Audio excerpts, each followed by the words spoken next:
Verá Brasil, tudo bem com vocês? Espero que esteja tudo muito ótimo. Hoje nós vamos conversar um pouquinho sobre este livro aqui, O Guardião de Nomes, do escritor brasileiro contemporâneo Leonardo Garzaro. Esse aqui é um lançamento da editora Rua do Sabão. E a primeira coisa que eu queria contar pra vocês é que tudo que tá aqui dentro desta obra vai girar em torno da importância de se nomear. E logo que eu comecei a ler esse livro, eu lembrei de uma cena que eu achei que tem tudo a ver com a premissa dessa história, que é uma cena de Romeu e Julieta, do Shakespeare. Uma cena bastante famosa, aliás, que é a cena do balcão. What's in a name?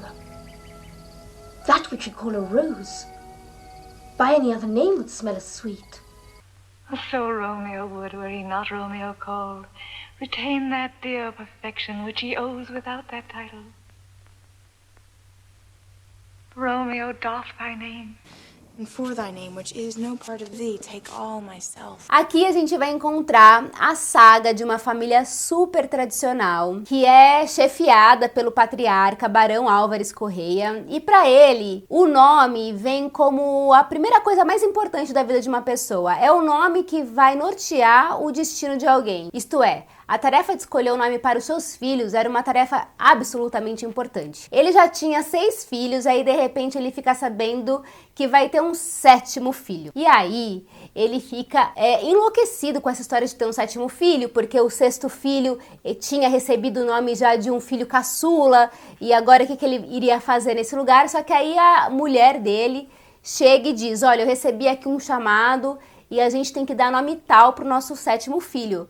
Só que Barão Álvares Correia não vai aceitar se curvar aos desejos de uma mulher. O que essa mulher tá falando? Eu que escolho o nome dos meus filhos. E aí o que acontece é que no final das contas, esse nascimento dessa criança gera tanto caos na vida dessa família que o barão acaba renegando esse garoto e acaba deixando ele sem nome nenhum. Um homem sem nome não pode ser chamado. Sem ser chamado é esquecido. Sendo esquecido, não está na memória, ele é silenciado pela sociedade. E por isso que a gente sempre fala o quanto que é importante a gente nomear as coisas para elas passarem a existir. E aí a gente vai vendo a história dessa família, né? O que vai acontecer com esse barão e com esse filho que é renegado e que fica sem nome ao longo da sua vida, e ao mesmo tempo vão saltitando histórias de pessoas que estão à procura de um novo nome, de serem batizadas com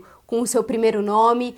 E quem é o responsável por batizar essas pessoas com esse novo nome, trocar o nome, enfim, é esse 7º filho que ficou sem nome, que é conhecido como Guardião de Nomes, e é como se fosse até uma coisa meio mística que começa a acontecer, uma coisa meio mágica, sabe? Essas histórias vão aparecendo em meio a essa narrativa norte, né, narrativa central, e a gente vai ligando essas histórias todas entre si de alguma forma. E essa parte da história em que aparece o Guardião de Nomes, né, essas histórias em paralelo à história principal, é a parte que eu mais me diverti nessa leitura, porque aqui vão aparecer histórias fantásticas, surreais, divertidas, engraçadas, as metáforas que a gente vai encontrando em relação à nossa história do Brasil, né, a nossa história cultural, aos nossos hábitos, enfim, a questão do nome, as simbologias.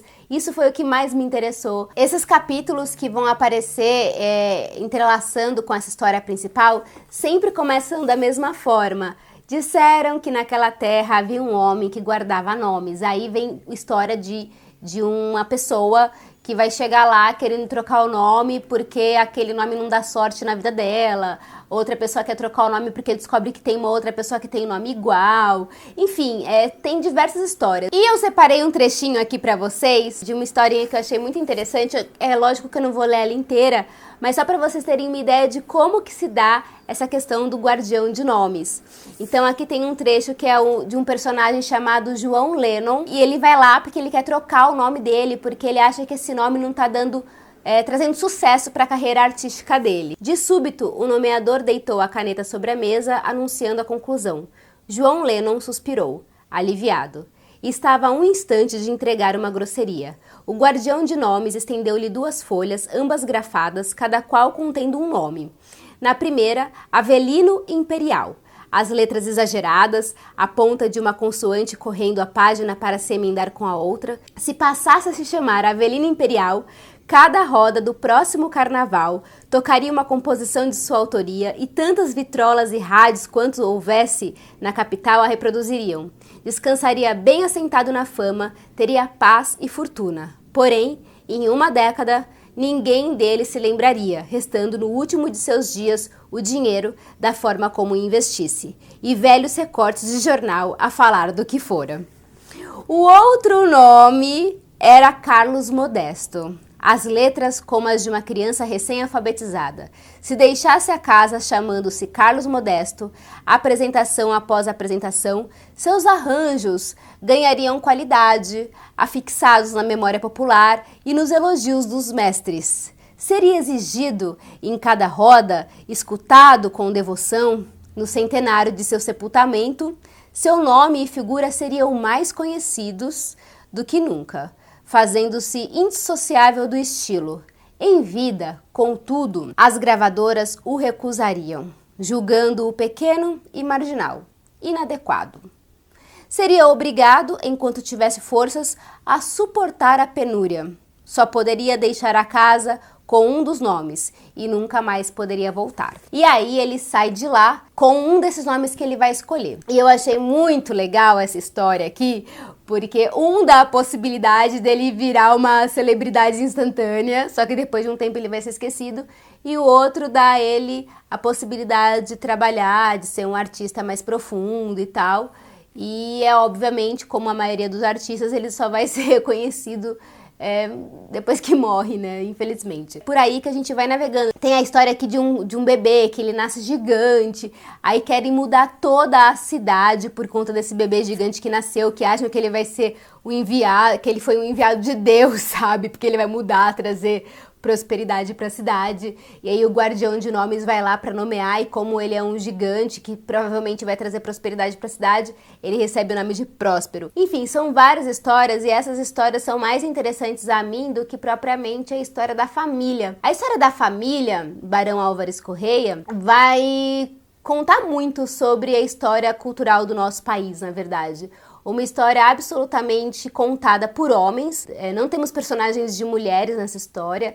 A única mulher que tem, ela acaba tendo uma importância no começo, mas ela desaparece da história. Eu não vou contar como, porque aí vocês têm que ler para descobrir. É cheia de misoginia, de machismo, de um lugar em que quem tem dinheiro é que tem o poder, né? Que é a história do nosso mundo, na verdade, principalmente do Brasil, né? Os donos das terras e com esses hábitos tradicionais, dessas grandes famílias que alimentam esse lance de que o nome, o sobrenome é o que vai sustentar essa família para todo sempre como o grande poder de uma região, de um lugar, né? Me vieram alguns insights enquanto eu estava lendo, né? E aqui eu fiz algumas anotações das minhas conclusões. A primeira é sobre essa força masculina e patriarcal, né, na construção da história do nosso país, o significado dos nomes na política institucional, como que a nossa política é feita até hoje, como esses nomes são importantes, né?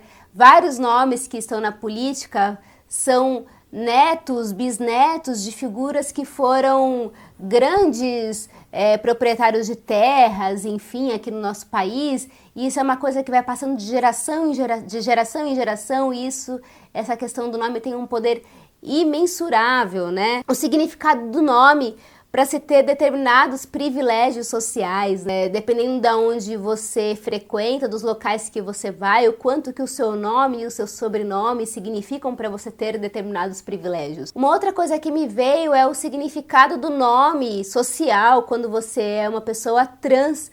O quanto que isso significa quando ela consegue fazer essa troca no documento de identidade, né? O quanto isso é simbólico, o quanto que isso significa. O significado de quando a gente não tem um nome e a gente é simplesmente enterrado como indigente, como se você não tivesse existido simplesmente porque você não tem um nome, um documento ali anotado. Então, qual que é o seu valor como ser humano, como uma pessoa que esteve aqui nesse lugar no mundo? Nenhum, se você é morto e não tem um documento, sem lenço, sem documento, você morre como indigente, né? E o significado também me veio da reparação histórica, quando a gente pensa daqueles nomes de ruas e avenidas com nomes de ditadores, de militares, esses seres humanos desprezíveis. Aqui em São Paulo, por exemplo, muitas ruas estão mudando de nome por conta de que a gente tem que tirar o nome dessas pessoas que mataram outras pessoas, né, que torturaram outras pessoas, os nomes de ruas, né? Então, o quanto que os nomes significam e simbolizam, né? E essa questão do nome, gente, da importância de se nomear, ficou muito na minha cabeça, mexeu muito comigo. Não à toa também lembrei de muitas outras histórias do quanto que o significado, né, dos nomes e sobrenomes são importantes. Eu vou pegar 2 exemplos recentes da contemporaneidade, assim, até puxando aqui do nada, mas eu tô assistindo aquela série A Casa do Dragão, né, dos Targaryen, e essa questão do nome também tem uma importância, o sangue tem importância, mas o nome também tem importância. A gente não pode deixar que esse nome morra. History does not remember blood.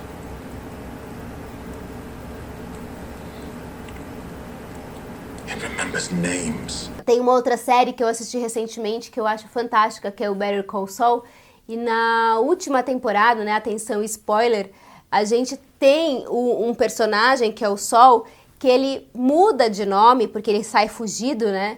Então ele tem que mudar toda a identidade dele e mudar o nome. E quando ele chega no último episódio, que ele tem que tomar algumas decisões sobre a vida dele, ele resolve assumir o nome dele antigo. É como se ele dissesse, agora eu vou me responsabilizar por mim mesmo, eu vou assumir o meu nome próprio e vou falar a respeito de mim, de quem eu sou, não dessa pessoa que eu inventei. Pra quem não assistiu a série, não conhece a série, talvez fique um pouco vago isso, mas como tantas histórias que a gente assiste, que a gente acompanha, né? Tantas histórias, assim como Romeu e Julieta, que eu citei ali no começo, carregam esse lance da importância do nome. E só como curiosidade, né? Algumas pessoas já ouviram essa história, mas o meu nome tem uma história muito forte pra mim, né? O meu nome é Tarsila Tanhã e eu ia me chamar apenas Tanhã, que significa vontade de viver, e é um nome que meus pais tiraram de uma peça de teatro chamada Um Ponto de Luz, do Fausto Arap.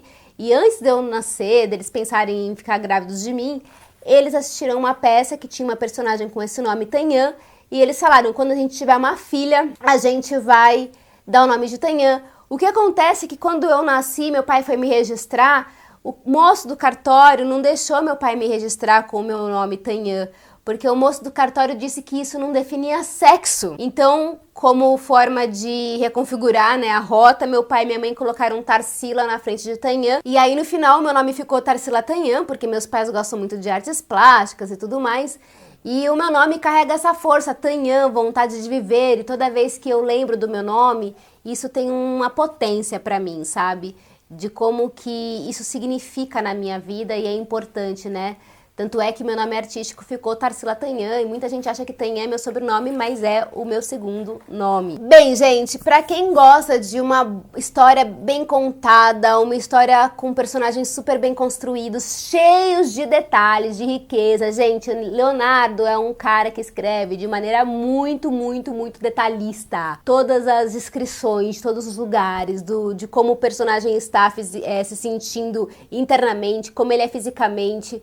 Nossa, há muito tempo eu não lia um livro com tantas descrições detalhadas de personagens e lugares. Então, se você gosta de uma história bem contada, uma narrativa com muitos personagens, com construções super elaboradas, assim, criativas, eu acho que esse aqui vai ser um excelente livro para você. Então, fica aqui a minha recomendação.